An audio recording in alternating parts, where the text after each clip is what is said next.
नमस्कार मेरे प्यारे विद्यार्थियों, स्वागत है आप सबका हमारे YouTube चैनल श्याम क्लासेज में। तो पिछली जो हमारी कक्षा थी उसमें हमने प्रोबेबिलिटी से संबंधित कुछ महत्वपूर्ण परिभाषाएं पढ़ी थी और आशा है कि आपने उन सब परिभाषाओं को पढ़ लिया होगा और अच्छे से कंठस्थ भी किया होगा, समझा होगा, क्योंकि पिछले वीडियो में अच्छे से उन परिभाषाओं को समझाया गया है। अब आज हम आगे बढ़ते हैं और आगे बढ़ते हुए हम आते हैं अपने चैप्टर पर, यानी कक्षा 12 का जो 16वां चैप्टर है, आपका 16वां चैप्टर प्रोबेबिलिटी, उसकी हम बात करने वाले हैं। तो चलिए स्टार्ट करते हैं आज की क्लास। तो आपका ये जो 16वां चैप्टर है कक्षा 12 का प्रायिकता, ये आपके 7 अंक का है। कितने अंक का है? 7 अंक का है। एक प्रश्न 1 अंक का तथा एक 6 अंक का आएगा, ठीक है। और इस कुल मिला के ये 7 अंक का हो जाता है और आपको पूरे 7 अंक देकर जाएगा। तो चलिए सबसे पहले बात कर लेते हैं, प्रायिकता से संबंधित महत्वपूर्ण सूत्रों पर विचार करते हैं, ठीक है। प्रायिकता से संबंधित महत्वपूर्ण सूत्र। तो सबसे पहला है, देखिए आपके, यदि ए व बी परस्पर अपवर्जी घटना है, ए और बी क्या है? परस्पर अपवर्जी घटना है, तो पी ए यूनियन बी बराबर होता है P A plus P B. यानी अपवर्जी घटना का क्या मतलब हुआ?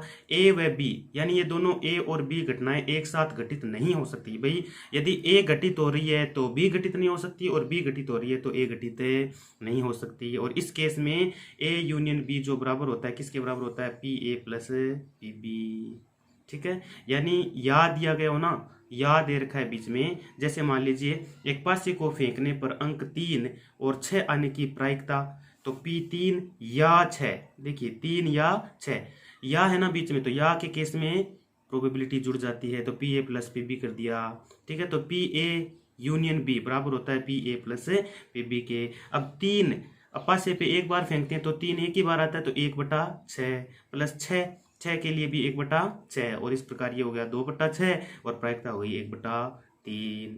अब दूसरे सूत्र की ओर बढ़ते हैं हम।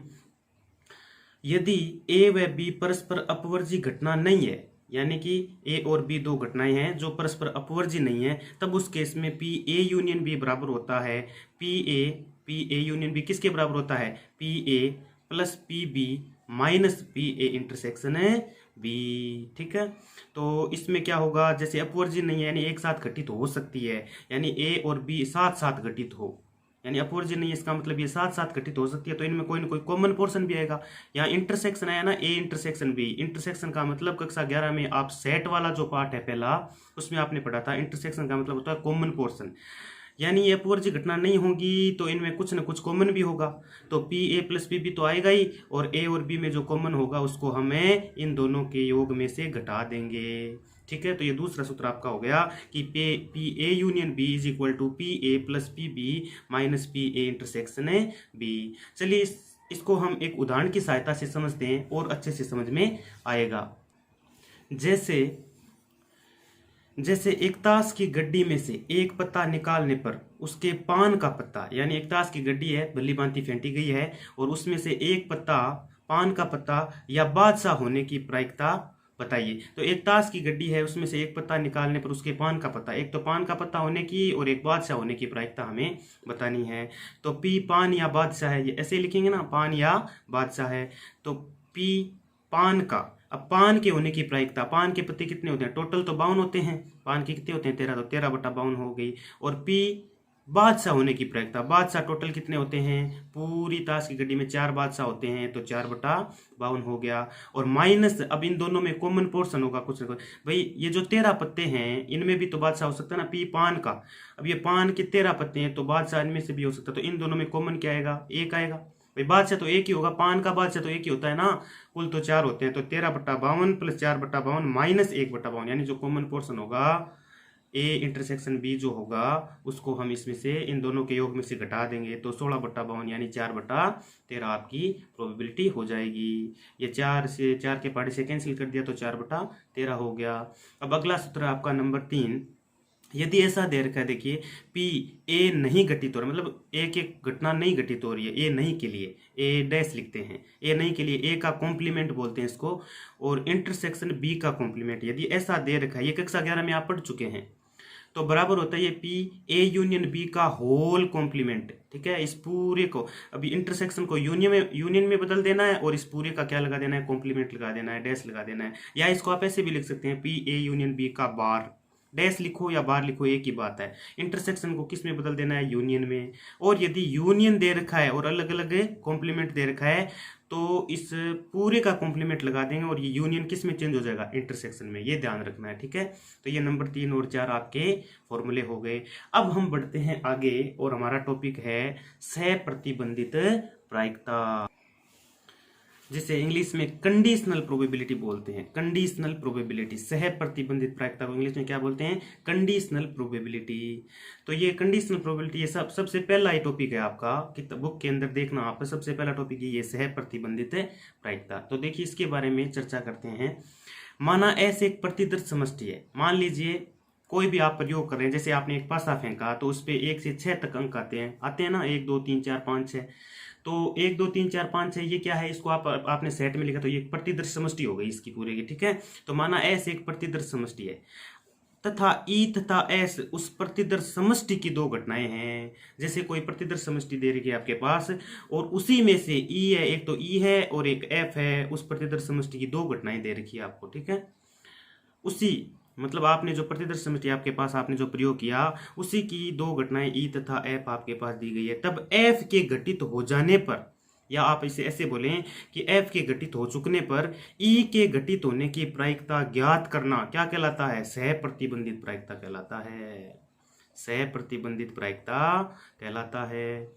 आ रहा है समझ में क्या कह रहा हूं मैं भाई, ऐसे एक प्रतिदर्श समष्टि सैंपल स्पेस दे रखा है, उसी में से ई और एफ है, प्रतिदर्श समष्टि की दो घटनाएं दे रखी है। तब एफ के घटित हो जाने पर, यानी एफ घटित हो चुकी है, ई के घटित होने की प्रायिकता ज्ञात करना। मतलब एफ के घटित होने के बाद ई की यदि आप प्रायिकता ज्ञात करते हैं ई के घटित होने की, तो उसे सह प्रतिबंध प्रायिकता कहते हैं। और इसे निम्नानुसार लिख सकते हैं, निम्न सूत्र से दर्शाते हैं इसको। अब देखिए पी ई बटा एफ बराबर होता है P E intersection F upon P F लिखते हैं, या बट्टे में क्या लिखेंगे, पी एफ लिखेंगे।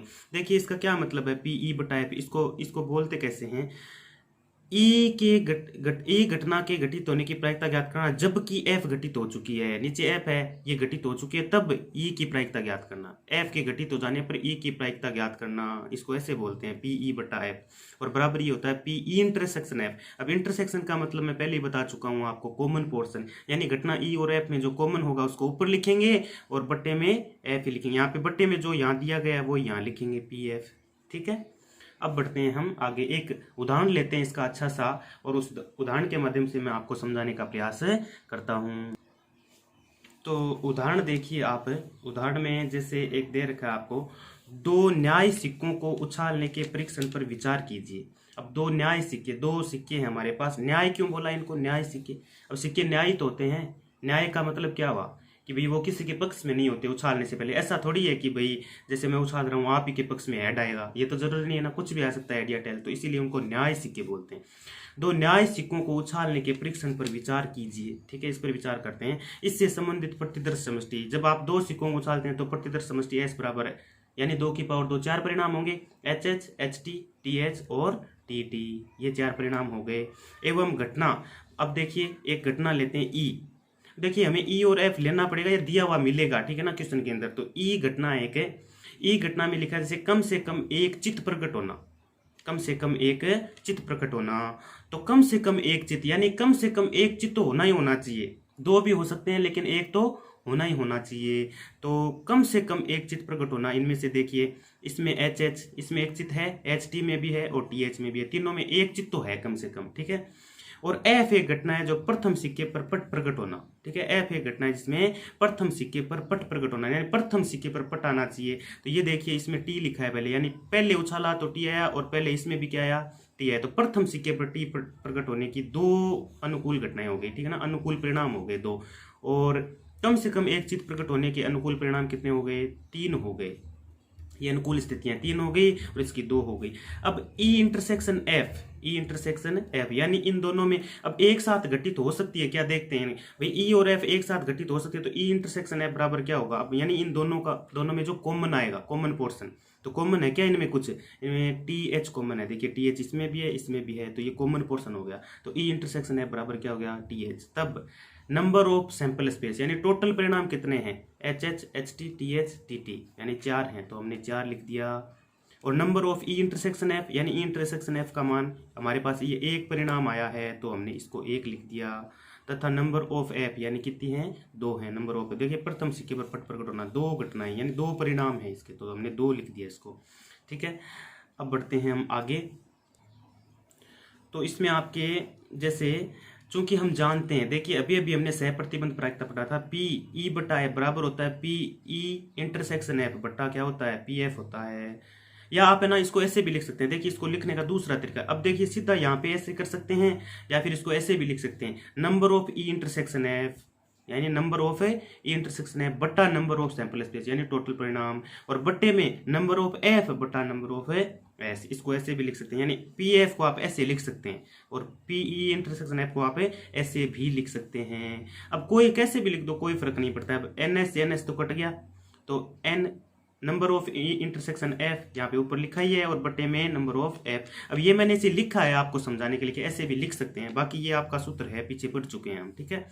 तो देखिए यहाँ पे पी ई इंटरसेक्शन एफ, इसका मान अब आप खुद ही बता दीजिए, ई इंटरसेक्शन एफ इसके अनुकूल परिणाम कितने हैं, 1 है, ये देखिए 1 है। ई इंटरसेक्शन एफ इसके अनुकूल परिणाम कितने हैं, 1, तो ऊपर 1 लिखेंगे और बट्टे में देखिए 2 लिखा है मैंने, यहाँ पे देखिए 2 लिखा है ना बट्टे में, तो पी एन एफ यानी नंबर ऑफ एफ कितने हैं, 2, यानी प्रथम सिक्के पर पट प्रकट होने के अनुकूल परिणाम यहाँ पे ये देखिए 2 है तो बट्टे में 2 लिख दिया, तो सीधा भी कर सकते हैं आप 1/2। और इस प्रकार से करें तो इसकी प्रायिकता 1/4 और इस बट्टे वाले की 2/4, 4 से 4 कैंसिल, 1/2, फिर एक ही बात है, कैसे भी कर लो चाहे, तो आसान है ना एकदम। तो ये हो गई आपकी सह प्रतिबंधित प्रायिकता। अब कुछ और महत्वपूर्ण सूत्रों पर विचार करते हैं, 2-3 सूत्र और भी हैं उन पे विचार करते हैं।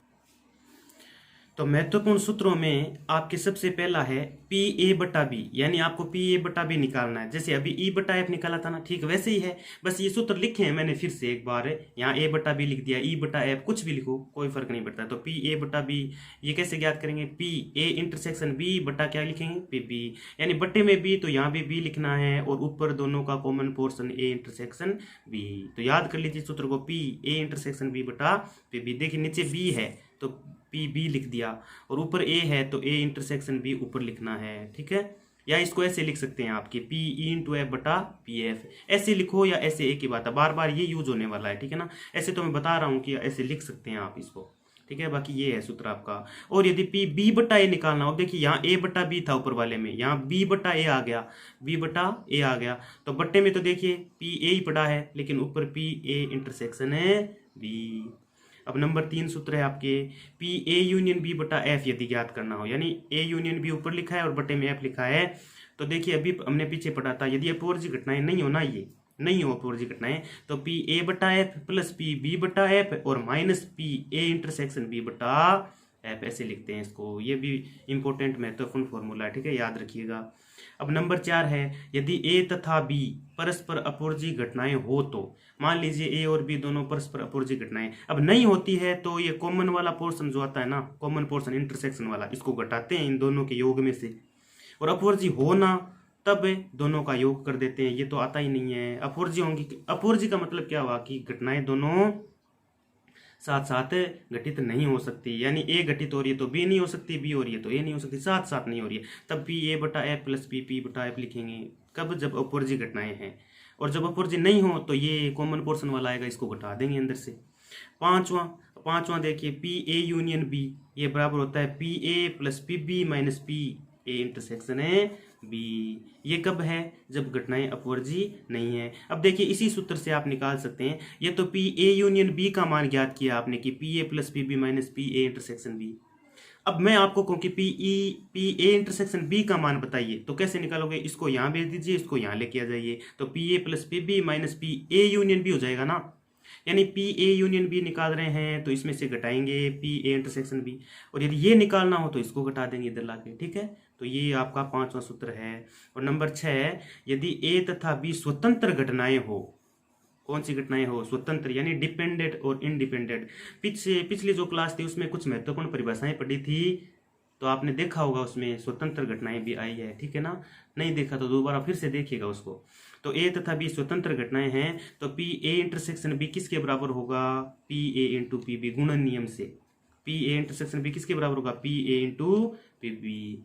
तो आज की क्लास में मित्रों हम इतना ही पढ़ने वाले हैं, और अगली जो हमारी क्लास होगी उसमें हम एग्जाम्पल करेंगे। ठीक है, कक्षा 12 की जो बुक है उसमें जैसे बेसिक के बाद, यानी कुछ हमने बेसिक फॉर्मूले हमने पढ़ लिए हैं, डेफिनेशंस हमने पढ़ ली है, अब हम एग्जाम्पल्स यानी उदाहरणों की बात करेंगे, तो वो अगली क्लास में करने वाले हैं। ठीक है, और तब तक आप इस बेसिक को अच्छे से तैयार कीजिए, इन सूत्रों को अच्छे से याद कीजिए, और आराम से, कोई दिक्कत वाली बात नहीं है। आप खुद भी प्रयास कीजिएगा। आप पहला ही एग्जाम्पल देखिएगा, ये जो जितना भी बेसिक पढ़ा है ना हमने, जितने भी सूत्र पढ़े हैं, इनको पढ़ने के बाद में आप पहला ही एग्जाम्पल देखिएगा, आराम से आसानी से आप कर सकते हैं। तो अगली क्लास हमारी होगी एग्जाम्पल्स पर, सारे जितने भी उदाहरण है वो हम अगली क्लास में करेंगे। धन्यवाद मित्रों।